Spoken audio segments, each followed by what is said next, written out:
Bonjour à chacun. Je vous présente une vidéo qui s'adresse à des élèves de terminale ST2S et qui concerne le chapitre sur la radiographie via les rayons X. Et je vais surtout me concentrer sur les calculs très simples de longueur d'onde et de fréquence que vous devez absolument savoir maîtriser. Voilà, donc ça va être assez court, mais il y a vraiment l'essentiel. À vous de faire tourner ce petit raisonnement. À l'écran, je vous ai mis effectivement le domaine spectral habituel tel qu'on vous présente en classe, à savoir le visible qui est entouré par les domaines que vous devez absolument connaître. Petite remarque, on peut vous demander de classer ces domaines qui vont des micro-ondes jusqu'au rayonnement gamma, donc à vous d'apprendre cela par cœur dans l'ordre que vous souhaitez, mais sans vous tromper. En dessous, j'ai mis une photo célèbre qui a été réalisée par Wilhelm Conrad Röntgen, celui qui a découvert justement ces rayons X. Et d'ailleurs, pour l'anecdote, il fut le premier prix Nobel de physique de l'histoire en 1901. Et il a réalisé la radiographie de la main de sa femme, où on reconnaît probablement la bague de fiançailles. Donc une photo qui a fait Flores, qui a fait le tour du monde. Aujourd'hui, on en retrouve beaucoup, notamment ici, après la pose d'une broche. Voilà, on voit. Donc l'idée ici, c'est pas de parler des rayons X, mais d'appliquer aux formules qu'on utilise en classe. Alors, tout en gardant en tête un petit peu les domaines spectraux en haut à droite, il faut savoir utiliser une expression qui relie tout le temps longueur d'onde et fréquence. Alors, comment on peut la retrouver de façon très simple? C'est un moyen mnémotechnique que je développe avec vous. Vous savez que la vitesse est une distance parcourue rapportée à une durée. Et lorsqu'on s'intéresse aux phénomènes périodiques, en tout cas la lumière, ou en tout cas plus généralement les ondes, dans le vide, on considère que la lumière se propage à la célérité petit c dans le vide, que l'on vous donne en permanence, 3 à 10 puissance 8 mètres par seconde. Et on voit qu'on peut transformer un petit peu la relation à droite. La distance typique pour les ondes, on ne l'écrit pas d, mais on l'écrit lambda, la lettre grecque, la longueur d'onde, le L grec. Et la durée typique correspond en général à la période. Alors, si on écrit ça de façon légèrement différente, vous voyez que je décale le 1 sur t, ça ne change strictement rien. Et ici, vous reconnaissez l'expression d'une fréquence. Alors, quand on est dans les ondes électromagnétiques, on ne l'appelle pas F, mais plutôt nu, le nu grec. Et voici donc une expression, vous voyez, elle est très simple à retrouver, que l'on retient plutôt de la façon suivante, en disant que lambda égale C sur nu, ou bien, ce qui est équivalent, nu égale C sur lambda. Alors, que sont ces grandeurs?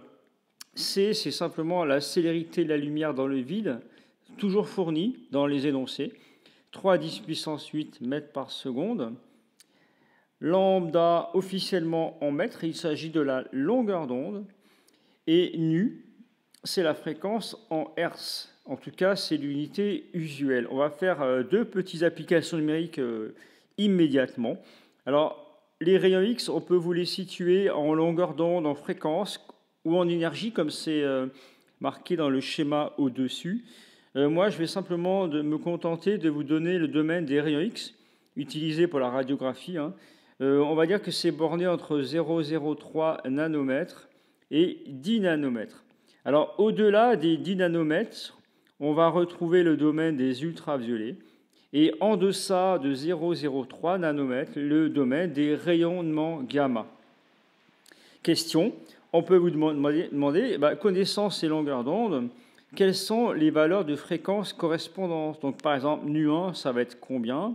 Et ici, on va l'appeler nu2. Donc, en fait, il s'agit d'appliquer l'une ou l'autre de ces formules. Tout dépend de la grandeur que l'on vous demande. Et là, comme on vous questionne sur la fréquence, eh bien, on va utiliser la seconde formule. En l'occurrence, nu égale C sur lambda. Alors, on va faire ça en page suivante. Nu1 égale C sur lambda 1, par exemple, qui était de 0,03 nanomètres. Menons à bien le petit raisonnement. C, c'est 3 à 10 puissance 8. Et la première longueur d'onde, on l'a choisie à 0,03 nanomètres. Alors faites attention, ça paraît évident, mais il y a beaucoup d'erreurs sur les copies. Des élèves oublient de penser que ça doit être en mètres. Alors souvent, dans les énoncés de bac, on vous donne 1 nanomètre, c'est égal à 1,10-9 mètres, ce qui est vrai, hein. Et là, effectivement, comme nous sommes à 0,03, eh bien, vous convertissez. Donc 3,10 puissance 8 sur 0,03. Et là, vous rajoutez la conversion 10-9. En réalité, dans ce sens-là de conversion, en général, cela ne vous pose pas trop de problèmes. On s'en sort plutôt bien. Alors, on trouve, je garde deux chiffres significatifs en l'occurrence, 1,10 puissance 19. N'oubliez jamais l'unité. Questionnez-vous. Qu'est-ce que je suis en train de chercher? Une fréquence. Ah oui, mettons cela en Hertz. Si vous ne mettez rien, en général, ça signifie que vous ne savez plus du tout ce que vous cherchez. Là, dans les faits, il s'agit d'une fréquence. Même raisonnement pour la seconde fréquence, nu2, qui est égale à C sur lambda 2. Vous remplacez, donc 3,10 puissance 8. La longueur d'onde lambda de 10 nano, ou multiplié par la conversion, 10-9. Bon, tout cela peut se faire de tête, mais essayez de vous rassurer avec votre calculatrice. Et on trouve 3,0 10 puissance 16 Hertz. Donc vous êtes passé d'un domaine de rayon X qui était borné en longueur d'onde à un domaine qui, cette fois-ci, correspond à un encadrement en fréquence, donc qui va de 3,10 puissance 16 à 1,10 puissance 19 Hertz. Voilà pour les rayons X. Une autre question qui pourrait vous être posée, on vous propose un rayonnement avec une certaine fréquence. Donc là, comme on est un peu dessus, on pourrait répondre assez rapidement. Mais comme ça, posé dans un exercice, un rayonnement à une certaine fréquence, par exemple 2,5 10 puissance 18 Hertz. Donc là, nous ne sommes plus dans des domaines de fréquence audibles, hein, autour de 20 000, 2000. On est dans des très très hautes fréquences. Donc ce sont des domaines d'ondes électromagnétiques très énergétiques, typiquement, pourquoi pas, rayon X. Et la question, c'est quelle est la valeur de lambda, et est-ce que cela correspond à une onde de type rayon X? Alors pour trouver lambda, la formule est simple, hein, C sur nu. Vous l'appliquez très simplement, on remplace tout. Donc dans le vide, on suppose que l'onde se propage dans le vide, ou dans l'air, on mettra dans ces cas-là 3,10 puissance 8. La fréquence, donc là, pas de conversion, 2,5 10 puissance 18 Hertz.